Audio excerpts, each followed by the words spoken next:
XRP and Solana are starting to see a lot more institutional interest in buying. Two new altcoins could be getting ready to see ETFs, and is the worst over for this latest market correction? This is your Altcoin Buzz News.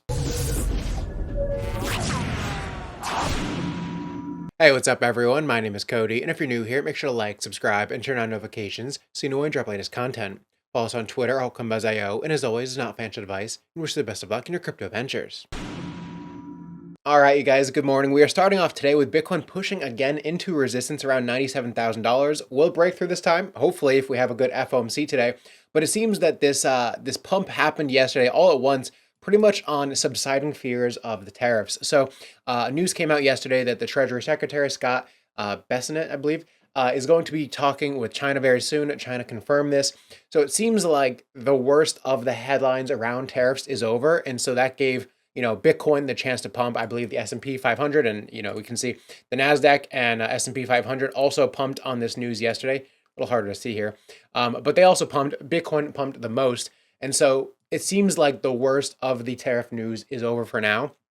And so that gave Bitcoin a reason to pump yesterday. I do think it's possible that we do take out some of these wicks, maybe on New York Open. It is possible to come down here still. I'm surprised actually that we didn't sweep all these before heading higher, but it's still a possibility.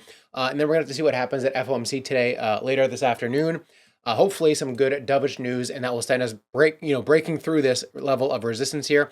And if we can finally get above here, I believe we're going to be going to all-time highs pretty soon, and we could have all-time highs this summer, hopefully in the next month or so. So that is exciting for Bitcoin. And starting off today, we have Crypto Rover saying breaking China to cut rates by 10 points and lower banking reserve ratio by 50 points. Here we go, FOMC meeting tomorrow. So China is going to start already cutting their lending rates by 10 points. We have FOMC today. Still don't believe anything is going to get cut, but they might be more dovish and giving more signs that, in the future meetings in maybe the next couple of months, maybe they'll start cutting rates, something like that. So we're starting to see a little bit of easing going on right now.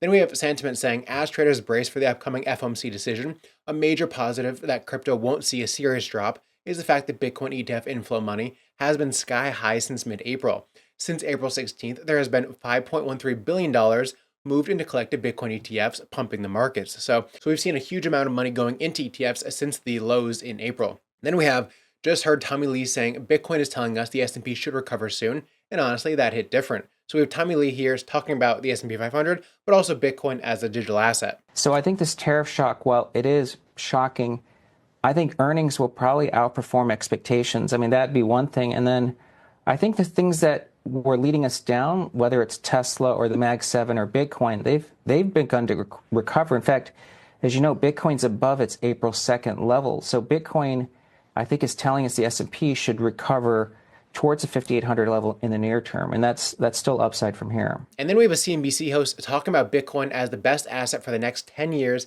as it has been for the last 10. Two pieces of this. Number one, Bitcoin clearly over the past 15 years of its existence has been the best performing asset class in history, bar none. It is widely expected to continue that track record over the next 10 years. So on an attitude of trying to create wealth long term, crypto makes a lot of sense. Second, most importantly from investment advisors' perspective, Bitcoin's price movements are independent of all other asset classes. The prices don't move in sync with stocks or bonds or real estate or gold or oil or commodities, and that makes it a perfect addition to a diversified portfolio. If you engage in rebalancing, which all investors ought to do periodically, owning Bitcoin helps to lower the risk of the portfolio while improving the returns. Cointelegraph also shares Bitcoin outperformed both gold and the S&P 500 in the last month. So we can see the major asset classes. We have S&P 500, Bitcoin, and gold, and Bitcoin here about just under 10% for the month of April in orange. Pretty good for April. And we also have SEC Chair Paul Atkins will be giving the keynote address at the SEC Crypto Roundtable, discussing tokenization on May 12th, which is about 5 days from now. Fidelity, Nasdaq, BlackRock, and Invesco are among the panelists participating. So we finally have a good SEC who's going to be talking about regulation, tokenization, everything going on for crypto in the US. So this is very bullish for crypto, and starting to see there is a light at the end of the tunnel again for crypto. Then moving on, we have Crypto RS saying latest XRP accumulation surges with over 300,000 wallets holding over 10,000 XRP. This past month, Whales accumulated 900 million XRP, indicating investors are positioning for a potential move. So we can see here the number of addresses with a bounce over 10,000 XRP, has surged, especially since November. We surged up to around 295-ish thousand, and we've been hovering around here. And over the past month, since the beginning of April here, we've surged from about 292,000 to around 294,000 addresses, holding over 10,000 XRP. So a lot of institutional interest and big whales in XRP. We also have Max Avery saying the sideways trending XRP price reflects price controls with steady institutional buying that's being averaged out over time using TWAP or VWAP. Instead of wild swings, we're seeing controlled accumulation, likely in anticipation of spot ETF approval. So going to XRP now, it's actually looking pretty decent. We're pretty much holding here at this area. We're holding here around 205, 206. This is exactly what we wanted to see. If we can hold above here and Bitcoin actually doesn't go lower now that we have, higher prices for Bitcoin and FOMC coming up today, and I could see a pump for Bitcoin and XRP today if FOMC goes well. So this area is holding pretty decently around 205. And I expect us to be at 260 very soon. Then we have Solana, and in April, Solana dApps generated over $162 million in revenue. The top generating dApps on Solana are Pumped Up Fund, of course, with 46 million, Axiom Exchange with 33 million, and Phantom Wallet with 15 million. We also have Gordon saying Solana sees major institutional investments.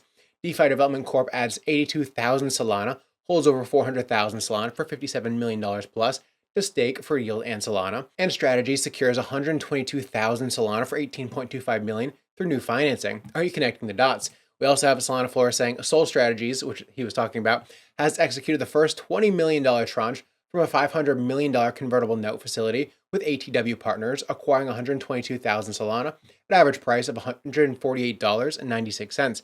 So we could see $500 million of buying pressure coming from just Sol Strategies in Solana, and they've already bought about $20 million worth of it. So Solana is actually looking pretty good, and it's holding up better. I think this is actually a very bullish structure as long as Bitcoin holds up today. Looking really good. It's holding up the structure and holding up this higher low area here. So I could see maybe one last little spike down below here before heading higher, but this overall looks like a great structure for Solana. I could see us going to this next level of resistance here around 178-ish. In the near term, if Bitcoin does break through that resistance. If we get above $98,000 on Bitcoin, I do see Solana pumping, filling in all this efficiency here very fast. So this is a great position right here. You could even long this right here with stops below this expansion candle, which is this expansion candle here at 135. So something like this with a stop below this expansion candle here. Overall, this looks like a great trade to me, and I think Solana is looking very good. And then moving on to Cardano, we have Justin, Bitcoin OS confirmed launching a Cardano native token. So we talked about Bitcoin OS yesterday and how they just did the first bridgeless native transfer from Bitcoin to Cardano and back, sending one Bitcoin. And so we have native Bitcoin on Cardano, and they're also launching a native token. And we also have Block News saying Bitcoin OS announced select Cardano ADA communities are eligible for its BOS airdrop, including Snek, Handle, and Chad, and more. So we see here Andrew from Bitcoin OS says, it's true, folks. The Bitcoin OS token will exist as a CNT on Cardano. Airdrop participants can come and claim a free taste. So you can see here all the airdrop eligible communities. Here we have Tokyo, Snek, Walkers, Goki, Jelly Cubes. All these communities are eligible for the Bitcoin OS airdrop. Odds of a Cardano ETF approval jumps to 70% as institutions accumulate ADA heavily. And then lastly, we have Cardanians, who says, why Cardano? Non-custodial liquid staking, on-chain governance, 1.7 billion ADA treasury, decentralized and secure, fixed supply of 45 billion ADA, 100% uptime for over 7 years, never been hacked, no VC token unlocks, growing DeFi ecosystem, a global passionate community. And they are a passionate community, that is for sure. Now, Cardano actually looking a little bit better than it was yesterday. We could still pump here, but this isn't something I want to get in just yet because this could be an underside retest. You know how we have a breakdown, we test the underside of what was support and now resistance, and we come back down here. So nothing I want to get into yet. We want to see it reclaim this level around 73 cents before we get super interested, or likewise, we want to see it come down here and test this 61 cent level, which I'm not too sure if it's going to happen now with the whole crypto market is. So I don't know if we're going to get these numbers, but this is where you'd be interested. You want to watch it come down to 61 cents, or you want to see it break above and hold 73 cents for, for those who want to accumulate or trade Cardano. So those are the two areas I'd be interested in Cardano, but not so much in the middle here. Then moving on, we have James Saver, who says Bitwise Invest files for a near ETF. So we're starting to get all these other altcoin ETF filings. So we have Bitwise filing for a near ETF. And also we have Chris from crypto.com saying, get ready, CRO ETFs are coming soon. Thank you 21 shares for the support of the Kronos ecosystem. So we can see here 21 shares is going to be filing for the Kronos ETP and then soon a Kronos ETF as well coming soon. So we have Near and we have Kronos coming soon for ETFs. We have a bunch of new ETFs coming out and all of them will probably launch this year. And then lastly for today, we have Fraction AI launches mainnet on Base. So decentralized AI agent auto training platform Fraction AI has announced the launch of its mainnet on the Ethereum Layer 2 Base network. The protocol, which allows users to create and train AI agents through open and decentralized reinforcement learning, has now transitioned from its testnet phase to its live scalable deployment. Fraction AI has amassed 320,000 users who have created 1.1 million agents, resulting in more than 30 million data sets in its testnet phase alone.